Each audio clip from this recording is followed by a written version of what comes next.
Muy bien. Vamos a ver si ya sale ahí. Sí. Génesis 22:8. Comenzamos ahí diciendo el mensaje que Abraham dio a los siervos cuando estaba subiendo para sacrificar a Isaac y le preguntaron, ¿dónde está el cordero? Y él dijo, Dios se proveerá de cordero. Dios se proveerá de cordero. Ahora, ahí tenemos el cuadro de Abraham. Abraham con el cuchillo en alto, listo para sacrificar a su hijo, porque Dios lo había pedido así. Ahora, este cuadro nos habla de un cuadro que Dios quiso poner, como que Él iba a proveer el sustituto, el cordero, el que iba a morir en nuestro lugar. Y entonces, claro, cuando Abraham levantó su mano en alto para clavar el cuchillo, un ángel detuvo su mano y le mostró ahí, a ese carnero que estaba en una zarza enredado ahí, Dios lo había colocado. Y entonces colocaron a él en lugar del hijo. Dios se había provisto de cordero. Y Abraham entendió el concepto de la sustitución. Alguien, el cordero, que iba a ocupar el lugar de su hijo. Ahora pasaron los años y resulta que ahí estaba en la cruz el Hijo de Dios. Y ahí estaba el Padre. Y él tenía su cuchillo en alto. Y nadie detuvo su mano esta vez. Y Dios clavó su puñal. Porque, ¿saben? Dice Gálatas 3:13, maldito es aquel que es clavado en el madero. Ahora, esa palabra maldito significa, para el judío, Dios clavando su puñal. Y cuando Cristo en la cruz fue maldito, Dios clavó su puñal. Es decir, la ira de Dios, el juicio de Dios por el pecado, estaba cayendo en un sustituto, en el Cordero de Dios, en el que iba a morir en nuestro lugar. Ahora, Juan dice, he aquí el Cordero de Dios que quita el pecado del mundo. Y Apocalipsis agrega que el Cordero fue inmolado desde el principio del mundo. El Cordero fue inmolado, dice, desde el principio del mundo, es decir, antes de que los corderos existieran, antes de que Dios creara al hombre, antes de que el pecado haya aparecido en escena. Dios ya tenía previsto al Cordero. Antes. A ver si podemos comprender. Para comprender esta verdad, vamos a utilizar un ejemplo. El ejemplo del Canal de Panamá. Cuando se estaba por construir esta obra de ingeniería tremenda, se hizo un presupuesto, se reunió a una cantidad de ingenieros que hagan un presupuesto para ver cuánto iba a ser el costo de ese canal. Así que ellos trabajaron durante un año evaluando todos los costos y presentaron su informe.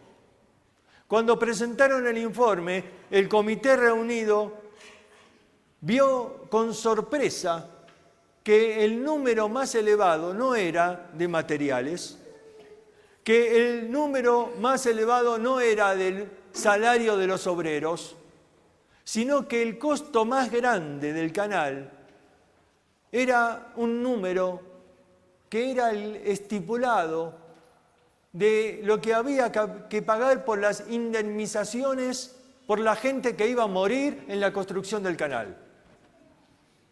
Entonces ellos preguntaron, ¿pero cómo ustedes pueden calcular cuánta gente va a morir? Ellos dijeron, aplicamos la ley de las probabilidades, calculamos cuánta gente va a trabajar, cuántos explosivos va a haber, todo, calculamos todos y calculamos que probablemente pueda haber tantos personas que van a morir.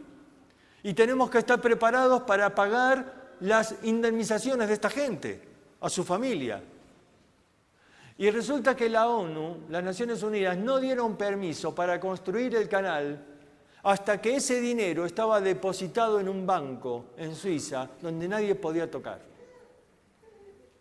Ahora, el hecho de que los ingenieros hayan previsto que iba a morir gente, no significa que ellos eran culpables, ¿eh? ¿Qué culpa tenían ellos si alguien ponía ahí la dinamita y se olvidaba de salir corriendo? ellos no tenían la culpa. Sin embargo, ellos habían previsto el costo y dijeron, tenemos que estar dispuestos a pagar el precio.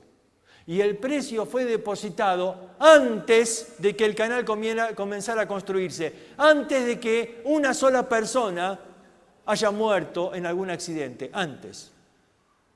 Cuando Dios creó al hombre, Él también calculó el precio. Y Él en su omnisciencia también vio de los hombres que iban a perderse. Y entonces, antes de la creación, Él mismo estuvo dispuesto a pagar el precio. Y el Cordero fue inmolado. Inmolado significa sacrificado. El Cordero fue sacrificado antes de la creación del mundo. En el principio, dice, en el comienzo, ya el Cordero estaba dispuesto. Ya Cristo había dicho, como en el Salmo 40, yo soy el Cordero, yo he aquí vengo, yo voy a hacer tu voluntad. Yo voy a hacer el sacrificio, el sustituto, el que va a ocupar el lugar. Yo voy a hacer. Así que el precio estaba pagado antes de que el hombre cayera en pecado. Dios ya había calculado el costo y Cristo ya se había ofrecido a sí mismo en sacrificio. Así que Dios sabía que el hombre iba a caer en pecado. Esto no lo hace responsable a Dios del pecado de ninguna manera. ¿Se acuerdan en el ejemplo? Dijimos los ingenieros no eran culpables de las personas que iban a morir. Dios no era culpable de las personas que iban a caer en pecado. Sin embargo, Dios estuvo dispuesto ya a pagar el precio desde el principio. Ahora, tenemos que hacernos esta pregunta. ¿Por quiénes murió Cristo? Porque todo este grupo que ayer mencionamos del calvinismo dice Cristo solo murió por los elegidos. ¿Por quién murió Cristo? ¿Murió por todo el mundo o murió por los elegidos? Ahora, si murió por todo el mundo, surge esta pregunta. Si pagó el pecado de todos, ¿no significa que todos serían salvos?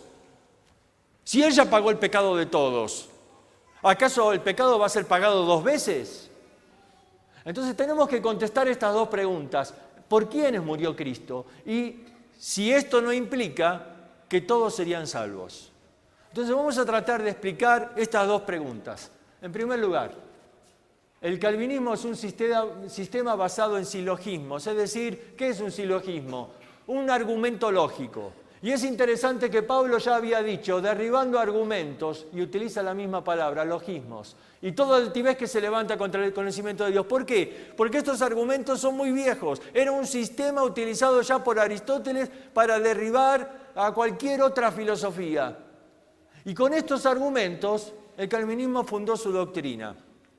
¿Cómo es un silogismo? Para poder entender rápidamente. ¿Conocemos a Dios por razonamientos o conocemos a Dios por revelación? Vamos a ver. Dice 1 Corintios 1:21, ya que el mundo no conoció a Dios mediante la sabiduría, agradó a Dios salvar a los hombres, a los creyentes, por la locura de la predicación. Yo no puedo razonar a Dios, tengo que creer en el Dios que me revela la Escritura. Ahora, ¿cómo es un silogismo? Por ejemplo, está constituido por 2 premisas. Y la idea es que si las 2 premisas son verdad, entonces la conclusión también lo es, supuestamente. Vamos a ver cómo funciona. Por ejemplo, todos los hombres son pecadores. Yo, Daniel, soy un hombre. Entonces, ¿cuál es la conclusión? Daniel es un pecador. ¿Estamos de acuerdo? ¿Todo bien? Pero esto no es siempre así. El catolicismo, por ejemplo, utilizó este sistema para poder fundamentar sus dogmas. Y entonces dijeron así, por ejemplo, María es la madre de Jesús, ¿correcto? Sí. Segundo, Jesús es Dios, ¿correcto? Sí. ¿Cuál es la conclusión? María es madre de Dios. No, un momento, no es así. ¿Se dan cuenta cómo el hecho de que las 2 premisas primeras fueran verdad no significa que la conclusión también lo sea? ¿No es cierto? Ahora, ¿cuál es el silogismo que se utiliza para hablar de que la expiación está limitada? ¿Qué significa expiación limitada? Que Cristo murió solo por los elegidos. A ver, ¿cuál es el argumento? Dios ha predestinado a los no elegidos a la condenación eterna. Si Cristo murió por ellos, su muerte habría sido en vano. Y entonces, Por lo tanto, Cristo no pudo haber muerto por los no elegidos. ¿Entienden? Este es el argumento. Es decir, si Cristo murió por los que no se salvan, entonces parte de su muerte, parte de su sangre se derramó en vano.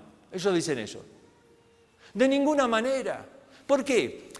A ver, si razonamos conmigo, si Cristo solamente hubiera muerto para salvarme a mí, ¿cuánta sangre tendría que haber derramado? ¿Cuánta? Toda. No es que con una gota de sangre me salva. Si no se hubiera pinchado el dedo y ya está. No es así. Porque el sustituto, él tendría que morir en mi lugar. Así que si yo solamente sería el único salvo, la muerte de Cristo no fue en vano, porque me salvó a mí. Y por supuesto no me salvó solo a mí. Salvó a miles de millones de personas en el mundo. Así que nada de la muerte de Cristo fue en vano. Ese argumento es absurdo, de ninguna manera. La muerte de Cristo salvó a muchos. Ahora vamos a explicarlo. Vamos a ver. 1 Juan 2:2. Dice así: y Él es la propiciación por nuestros pecados, y no solamente por los nuestros, sino también por los de todo el mundo. Hay un autor que proclama el calvinismo que dice ahí que todo el mundo se refiere a todo el mundo de los creyentes. De ninguna manera. En la Biblia nunca se habla del mundo de los creyentes. Porque de tal manera amó Dios al mundo. El mundo son la humanidad. El mundo es todos los seres humanos. Y entonces dice, Él es la propiciación por nuestros pecados. Y no solamente por los nuestros, sino también por los de todo el mundo. Además, si fuera el mundo de los creyentes, entonces, ¿a quién se refiere cuando dicen los nuestros? Porque él habla acá de los nuestros, es decir, los creyentes, y no solamente por los nuestros, sino por los de todo el mundo. Así que este es un texto muy claro para demostrar que Cristo murió por todos. Vamos a uno más. Dice, el cual se dio a sí mismo en rescate por todos. En rescate por todos. Ahora, es interesante la palabra que aquí se utiliza para hablar de rescate. Porque esta palabra aparece solo una vez en la Biblia. Y la palabra es así. Anti, ¿se aparece ahí? Ahí está, antilutrón. Antilutrón. Ahora, esta palabra, como es la única vez que aparece en la Biblia, uno tiene que buscar en los libros qué otro uso tenía la palabra. Y esta palabra aparece en los libros de medicina. Y el uso de esta palabra significaba antídoto. Antídoto. Así que, ¿qué es lo que dice este versículo? El cual se dio a sí mismo como el antídoto por todos. Por todos. Ahora, esto no significa que todos sean salvos. El hecho que el antídoto esté a disposición de todos, esto no nos hace a todos salvos. A ver, si yo digo que hay suficiente medicina para curar a todos, ¿esto significa que están todos curados? ¿Qué hace falta? Tomar la medicina. El hecho que el antídoto esté disponible al mundo entero, esto no significa que todos sean salvos, porque es necesario que cada uno se aplique el antídoto. ¿Entienden? Así que Cristo murió por todos, en rescate por todos, es el antídoto de todos. Esto no implica que todos sean salvos. ¿De acuerdo? A ver, uno más. Ahí tenemos el cuadro de Cristo muriendo por nosotros y de la sangre de Cristo que se derrama. Y dice ahí un texto: mas Dios muestra su amor para con nosotros en que siendo aún pecadores, Cristo murió por nosotros. Y la palabra ahí por significa en lugar de nosotros. Cristo murió en lugar de nosotros. Ahora, toda esa tormenta ahí refleja la ira de Dios que debía caer sobre el pecador. Pero Cristo murió en lugar de nosotros. En lugar. Esta palabra por que aparece ahí, en lugar, ¿saben para qué se utilizaba? A ver, necesito un alumno. A ver. ¿Ayer viniste vos? No. Bueno. Vos también, Mary. Que te reíste, vengan los dos. Muy bien. Él se portó mal en vida, ¿no? Y hay un nuevo sistema en el Instituto Bíblico. Cuando alguien se porta mal en vida, desde ahora le dan latigazos. Así que arrodillate acá. Vos le vas a dar latigazos. Sí, le vas a dar latigazos. Muy bien. Pero necesitamos a alguien más. A ver, vení. Muy bien. Vení acá, sí. Él lo quiere mucho a él. ¿Lo querés? ¿Sí? Bueno. No tuvo mucha convicción en lo que dijo, pero no importa. Él es un buen amigo. Entonces va a hacer lo siguiente. ¿Hace así? Dale los latigazos a él. Así. No. Ya le quería pegar en serio, simbólico, así, con un látigo imaginario. Muy bien. ¿Quién recibe los latigazos? Él, ¿no es cierto? Él está recibiendo los latigazos en lugar de él. ¿Sí? En lugar de él.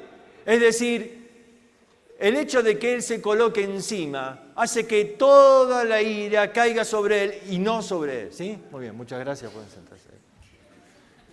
Eso es lo que hizo Cristo por nosotros. Eso es lo que significa ahí esa palabra por. En lugar de nosotros, la ira de Dios que debía caer sobre mí, porque yo fui pecador. Cristo no pecó. Él no hizo nada malo, pero Él se puso en mi lugar. Ahora, esto es como si fuera un paraguas. Estamos ahí en medio de la tormenta, ¿no? Imagínense ahí un paraguas, un gran paraguas. Si yo te invito ahí a colocarte debajo del paraguas, te protejo de la lluvia, ¿sí? Pero si tú no quieres venir y te quedas afuera, entonces tú recibes la lluvia también. Si alguien no se coloca bajo la cruz de Cristo, entonces la ira de Dios cae sobre él. Él murió por todos nosotros. Ahora, fíjense, vamos a ver ahí este cuadro. Dice la Escritura que en Colosenses capítulo 2, versículo 14, si me lo podés pasar allá, no está, ahí está. Bueno, se pasó todo junto. A ver, si volvemos para atrás, ahí está. Que el acta de los decretos que nos era contraria, Él la quitó del medio y la clavó en la cruz. ¿Sí? Él clavó nuestros pecados en la cruz. Ahora, hay una palabra que Cristo dijo en la cruz, que es consumado es. ¿Saben qué significa esta palabra?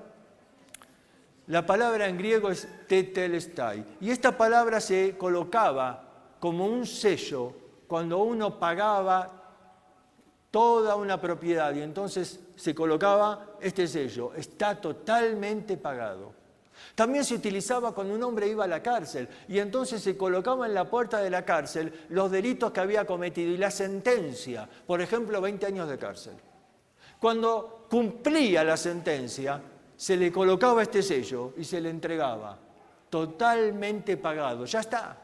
Si tú salías, si alguien te decía, ¡oh, yo te conozco! Tú eres aquel hombre que hizo tal crimen. No, en un momento. Sacabas ahí el documento. Mi crimen está totalmente pagado. Y Cristo desde la cruz dijo, ¡consumado es! Consumado es, está totalmente pagada la deuda del pecado, totalmente pagada. Ahora, tenemos que aclarar que hay un pago potencial y un pago efectivo. Y esto aparece en Isaías capítulo 53. Cuando uno busca Isaías 53, es un largo y precioso pasaje, pero vamos a rescatar 2 versículos para ilustrar lo que es pago potencial y pago efectivo. En primer lugar, dice, todos nosotros nos descarriamos como ovejas, cada cual se apartó por su camino, mas Jehová cargó en él el pecado de todos nosotros. ¿A quién se refiere cuando dice nosotros? ¿Serán los judíos? ¿Los creyentes? ¿La iglesia? Bueno, ¿quiénes han pecado? Todos pecamos. Romanos 3 dice, todos pecamos. Todos, absolutamente. Así que cuando dice que todos nos descarriamos y que más Jehová cargó en él el pecado de todos nosotros, ¿de quiénes? De todos, de toda la humanidad. Cristo pagó por todos. Este es el pago potencial. El pago potencial. Pero sin embargo, en el mismo pasaje dice después, verá el fruto de la aflicción de su alma y quedará satisfecho. Por su conocimiento justificará mi siervo justo a todos, dice. ¿A todos? No, a muchos. y llevará las iniquidades de ellos. Ahora, ¿cómo puede ser? En un pasaje primero dice todos y ahora dice muchos. Y acá dice que cargó en él el pecado de todos, pero acá dice que solo va a llevar las iniquidades de ellos. ¿Cómo es esto? Bueno, hay un pago potencial y un pago efectivo. A ver, vamos a explicarlo de esta manera. Supónganse que todos ustedes acá tienen una deuda con el presidente Correa, ¿no? ¿Se llama? Todos ustedes tienen una deuda. Y como yo soy un hombre muy rico, ¿no lo sabían? Soy un hombre muy rico. Entonces yo voy al presidente y digo, dígame, ¿cuánto es la deuda? De todos. Me dice, bueno, 10.000 millones de dólares. Bueno, no hay problema. Yo pago, pum, 10.000 millones de dólares. ¿Pagué la deuda de quiénes? De todos. Ahora, yo voy a poner un requisito. Yo quiero que usted dé un aviso los sábados, ¿no?, que él habla en la cadena nacional y todos ahí, y que usted dé un aviso y que avise que la deuda de todos está pagada. Pero que cada uno va a tener que ir al banco a colocar ahí su firma para que ese dinero que ingresó ingrese a tu cuenta. Ahora, potencialmente, yo pagué la deuda de todos. Pero ¿cuándo se hace efectivo el pago? Cuando tú vas al banco y firmas. Ahora, cuando dan el aviso, ahí empieza la gente a discutir. No, yo no creo eso. ¿De dónde va a sacar la plata ese hombre ahí? Yo no creo. ¿Por qué va a pagar por mí? Yo no creo que él pagó por mí. ¿Para qué voy a perder tiempo al banco? Y uno va al banco y dice, uy, mira la fila que hay. No. Seguramente hay una trampa acá. ¿Quién va a pagar una deuda por mí? ¿Por qué lo haría? Yo no voy. Ahora, yo pagué la deuda de todos. Pero, ¿realmente se hizo efectiva en todos? No. Solo en aquellos que creyeron y fueron y colocaron ahí su firma. Así que, en un mismo pasaje, esto significa pago potencial, todos. Pero ¿en quién se hizo efectivo? Solo en los que creyeron. Solo en los que creyeron. Vamos a ver otro ejemplo más. Ahí tenemos una figura que habla de que el mundo entero está bajo el maligno, dice Juan. ¿A quiénes compró? Compró a todos, porque todos estábamos bajo esclavitud. Agorazo significa comprar. Ahora, esto no significa que todos sean salvos. En 2 Pedro 2.1 está hablando de los apóstatas, está hablando de gente incrédula, está hablando de gente perversa. Y dice que ellos negarán al Señor que los rescató. Pero la palabra ahí, agorazo, significa comprar, es decir, negarán al Señor que los compró. El Señor también los compró a ellos, pero no salieron del mercado de esclavos. Fíjense, dice en Mateo 20:28, para dar su vida en rescate por muchos. El calvinismo dice, ven, Él no murió por todos, dice murió por muchos. No, porque la palabra rescate ahí significa sacar del mercado de esclavos, liberar. Y no todos fuimos liberados, aunque sí compró a todos, Vamos a volver a dar el ejemplo de recién, pero cambiando algunas cosas. Supónganse que todos ustedes están en el mercado de esclavos. Y entonces yo hablo con Pablo Martini ahí, que es el dueño del mercado de esclavos acá en el instituto. Y le digo, decime Pablo, yo te quiero comprar a todos los esclavos, estos que tienes acá. ¿Qué precio me haces por todos? Y me dice, ¿y qué te puedo cobrar? Vamos a poner un precio. No, le digo, haceme un descuento, mira, por todos, el paquete, ¿qué me hace por todos ahí? Y me hace un precio, bueno, yo le pago. Y compré a todos.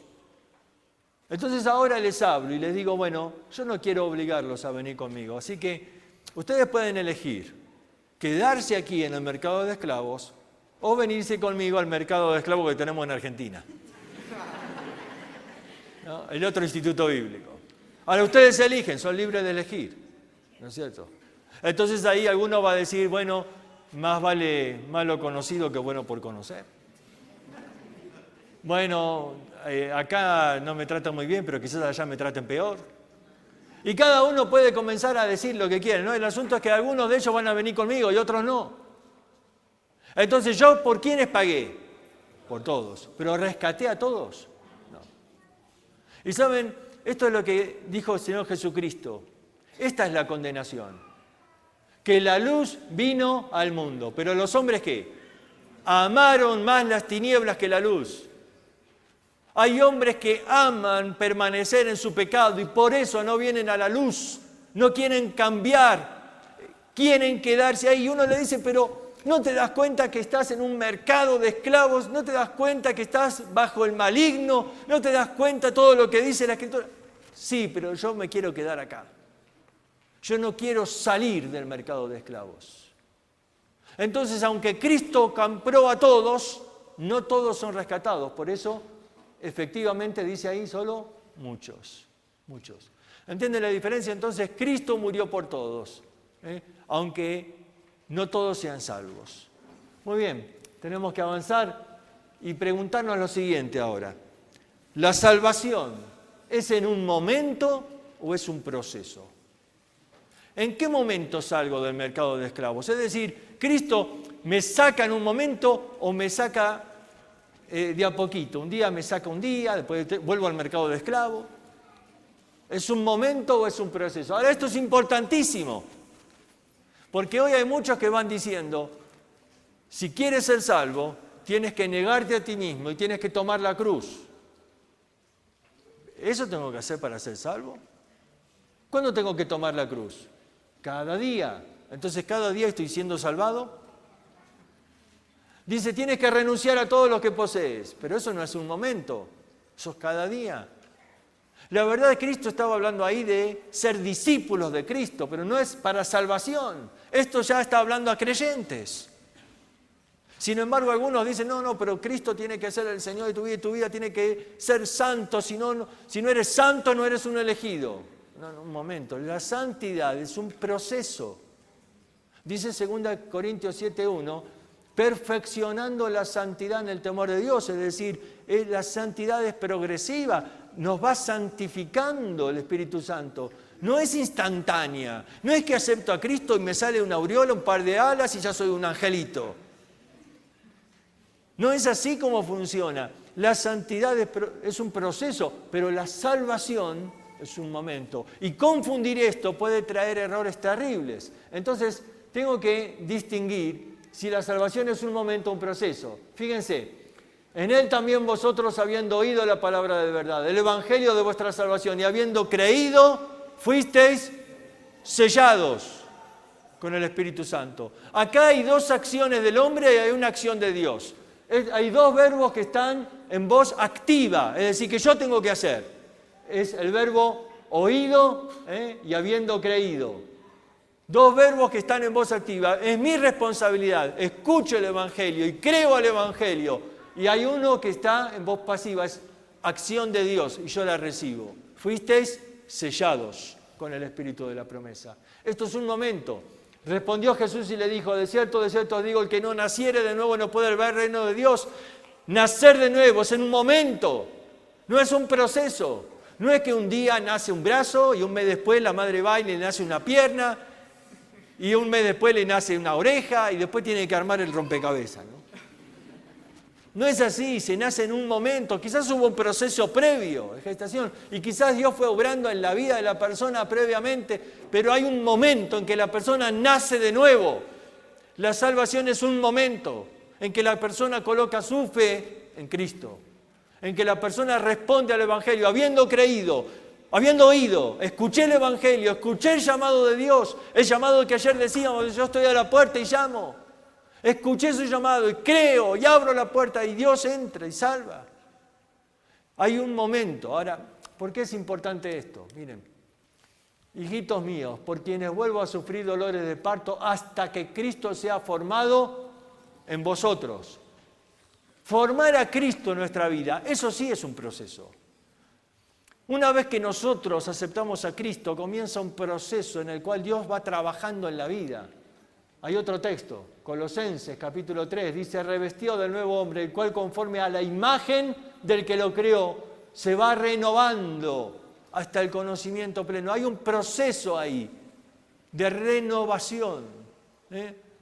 Fíjense este otro texto. Romanos 8. Sabemos que a los que aman a Dios todas las cosas les ayudan a bien. Esto es a los que conforme a su propósito son llamados. A ver, llamados. ¿Cuál llamado? El llamado de salvación. Muchos son llamados, pocos escogidos. ¿Por qué no son todos llamados? Porque el Evangelio lamentablemente no llegó al mundo entero. Dios quiere llamar a todos, pero Él los quiere llamar a través nuestro.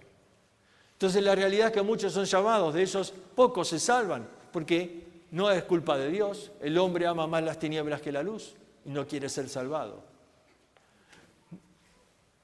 Conforme a su propósito. Ayer hablamos del propósito, ¿se acuerdan? Dios quiere tener comunión conmigo y por eso me llama.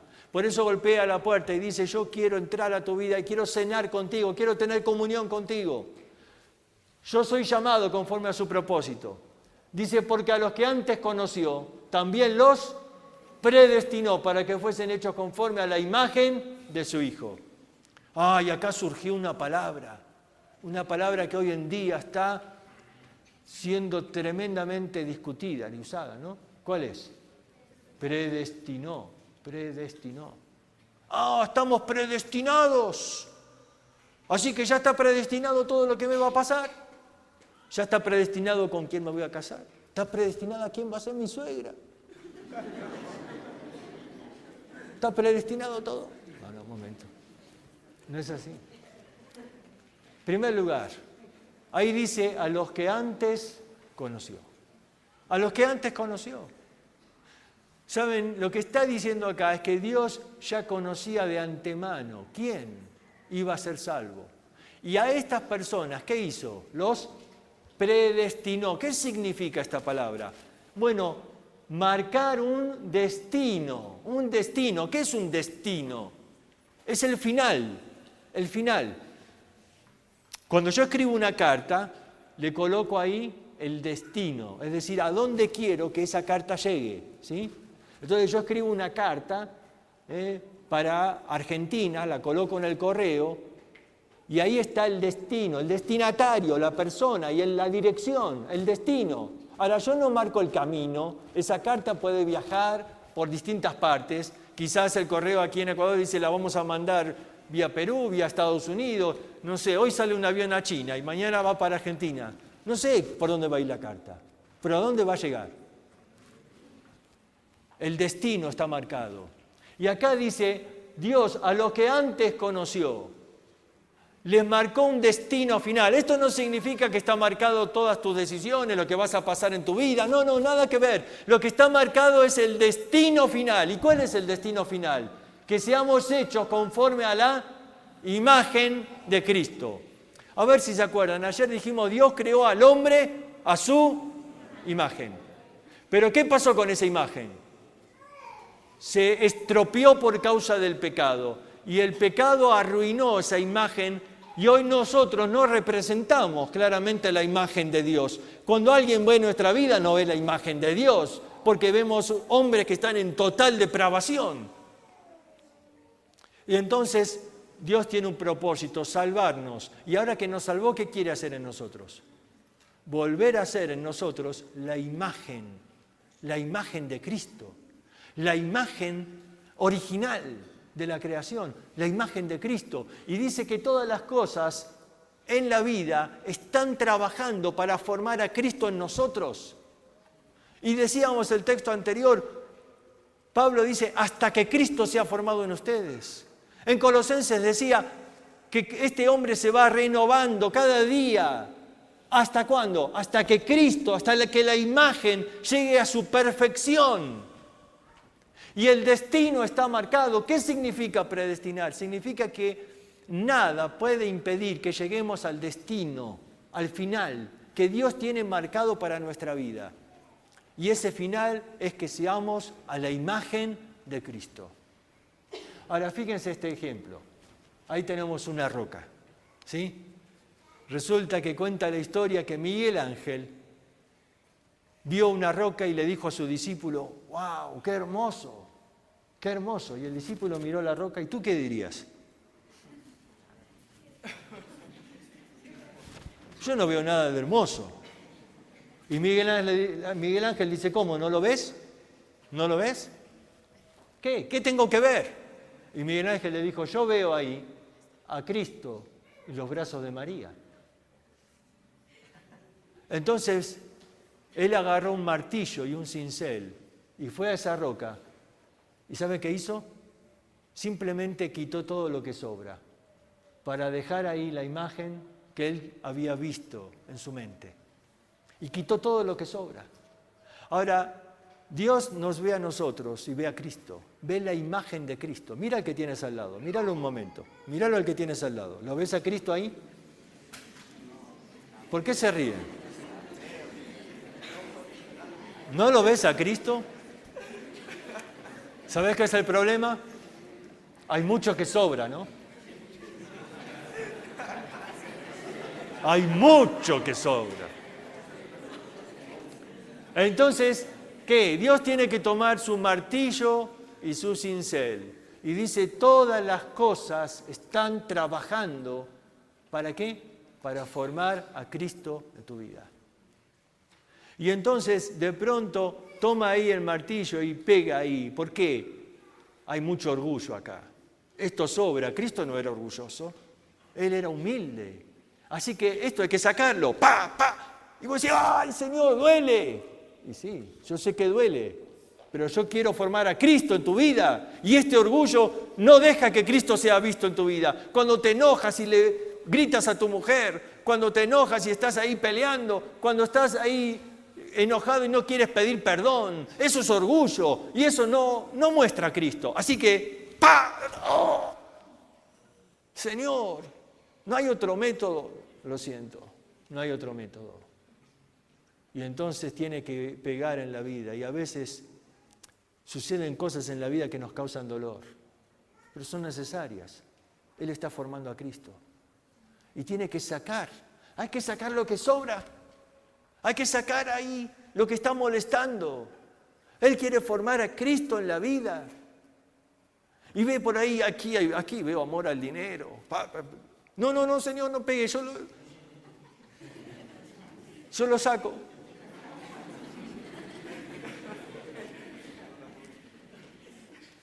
Mira, no hay tiempo, me quedan 5 minutos. Te podría contar tantas experiencias cuando Dios usó su martillo conmigo. Pero ¿sabes qué? Cada golpe fue necesario. Cada golpe fue necesario. Cristo tiene que ser formado en mí para que la gente pueda ver a Cristo en nuestra vida y pueda entonces creer al mensaje y ser impactados por el mensaje. Dios quiere formar a Cristo. Ahora, ¿saben? Dice, amados, ahora somos hijos de Dios y aún no se ha manifestado lo que hemos de ser. Pero sabemos que cuando Él se manifieste seremos semejantes a Él porque le veremos tal como Él es. ¿Saben? La ilustración que vimos ahí refleja ese texto. ¿Por qué? Dice ahí, ahora somos hijos de Dios, presente, somos, ahora.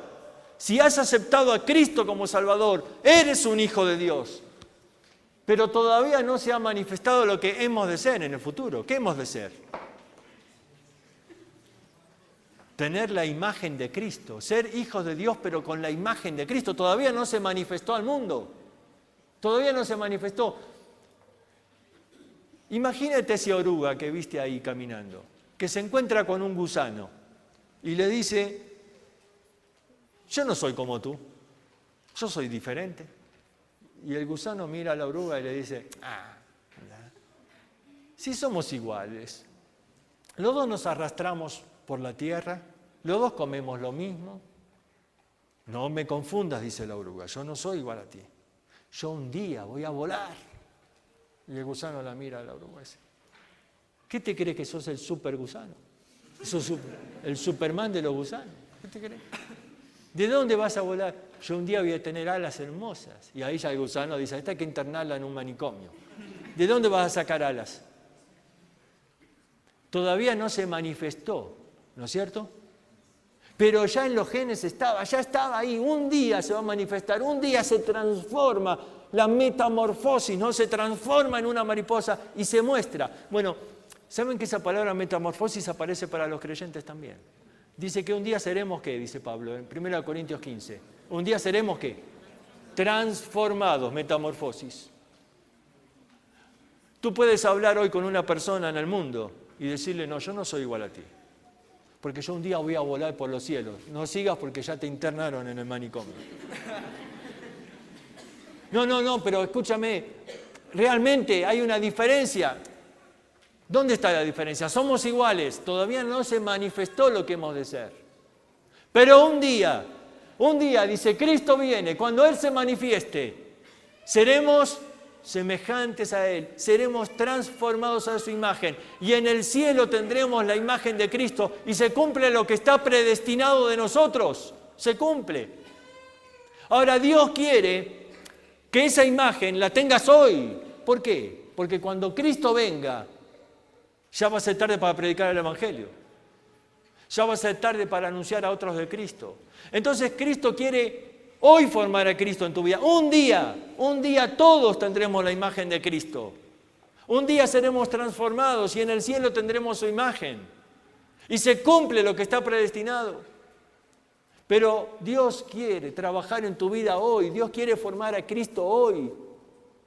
Y porque Dios quiere que el mundo conozca, que se manifieste que somos hijos de Dios. Ven ahí la palabra, todavía no se ha manifestado. En el versículo 10, después de 1 Juan, dice, en esto se manifiestan los hijos de Dios y los hijos del diablo. Porque ¿cómo se manifiesta un hijo de Dios? Se manifiesta con un andar diferente, una vida en santidad, una vida en pureza, una vida que realmente va a impactar al mundo porque es distinto. Porque muestra que hay gozo, que hay felicidad en la santidad y que la vida cristiana es una vida abundante y preciosa. Y se manifiesta que es alguien diferente, se manifiesta que es un hijo de Dios. En esto se manifiestan los que son hijos del diablo, en una vida como todo el mundo, una vida en pecado, una vida que sufre las consecuencias terribles del pecado. Y Juan dice, ¿qué estás manifestando en tu vida? ¿Estás manifestando que eres un hijo de Dios? El mundo puede ver en tu vida que Cristo hizo la diferencia, que vale la pena ser de Cristo, que no necesito revolcarme en el pecado para encontrar felicidad, que no necesito buscar algo de comida en los tachos de basura del mundo. ¿Por qué? Porque soy feliz con lo que Cristo me dio. Soy feliz con la vida que Él me dio, con la esposa que Él me dio, con la familia que Él me dio, con el ministerio que Él me dio. No necesito nada más. No necesito más dinero para ser feliz. No necesito más salud para ser feliz. No necesito... Eso es suficiente con Cristo. Y yo quiero que mi vida transmita al mundo que vale la pena tener a Cristo en el corazón. Por eso Dios quiere que se manifieste en tu vida la persona de Cristo. Por eso ustedes, alumnos, aquí en estos tiempos en el instituto, fue un tiempo especial, digamos así, de terapia intensiva, donde vas a recibir, porque todos recibimos golpes, ¿no? Pero acá los recibí todos los días. Pa, pa, pa, pa. Parece que Dios trabaja en una forma intensiva. ¿Por qué? Porque ustedes tienen que mostrar al mundo, la imagen de Cristo en sus vidas. Por eso te dio tanto ahí, cuando pegó al orgullo y cuando pegó a la amargura que a veces hay en la vida y a tantas cosas que van estorbando y que tienen que ser sacadas de la vida, porque tienes una gran misión, la misión de mostrar a Cristo a este mundo. Un mundo que se pierde, un mundo que no conoce a Cristo. Tienen una imagen de Cristo tan distorsionada, una imagen de Cristo que pinta la religión. Una imagen de un Cristo muerto ahí en una cruz, pero nuestro Cristo vive. ¿Y cómo van a ver que vive? Porque vive en mí. Y yo tengo que mostrar a Cristo en mi vida. Y mostrar que Él está vivo y que tiene poder. Tuvo poder para transformarme a mí. Tuvo poder para sacarme del pecado. Tuvo poder para darme una vida nueva. Y yo quiero mostrar eso ahora para que otros digan, yo quiero que también me salve a mí. Si Cristo pudo contigo, yo quiero que también me salve a mí, que también me transforme a mí. Y saben, yo creo que hoy aquí quizás hay personas que todavía no han depositado su fe en Cristo. Y uno dice, pero ¿cómo puedo saberlo? Bueno, es sencillo. ¿Qué pasa si hoy mueres? ¿Estás seguro que podrías entrar al cielo? ¿Estás seguro de que podrías entrar a la misma casa de Dios? Bueno, no sé, espero que sí. Pero la Biblia dice que en el cielo no entra nada sucio. No entra pecado en el cielo, porque el cielo es un lugar santo, la morada de Dios. No puede entrar pecado porque lo contaminaría. ¿Tú tienes pecado? Bueno, claro que sí. Claro que sí. Hemos desobedecido la ley de Dios. Hemos mentido, hemos tenido malos pensamientos, hemos robado, hemos matado. No, yo no maté. ¿Ah, no? Jesús dijo que si en tu corazón te enojaste contra tu hermano, lo insultaste, ya lo mataste en tu corazón. Suficiente. Jesús dijo, ya eres culpable de juicio. Porque Dios mira el corazón. Hemos quebrantado la ley de Dios y la verdad, no puedo entrar al cielo. Pero hoy entendí que Cristo murió por mí, que Él derramó su sangre, que Él murió en mi lugar. ¿No era el sustituto? Bueno, sí. Él murió por todos, sí. Pero ese pago se hace efectivo en los que creen. Tienes que depositar tu fe en Cristo. Mira, si estuviéramos acá enfermos y un médico viniera acá adelante y te dijera, yo tengo acá un frasquito, este es el antídoto, el que se coloque esto, se va a sanar.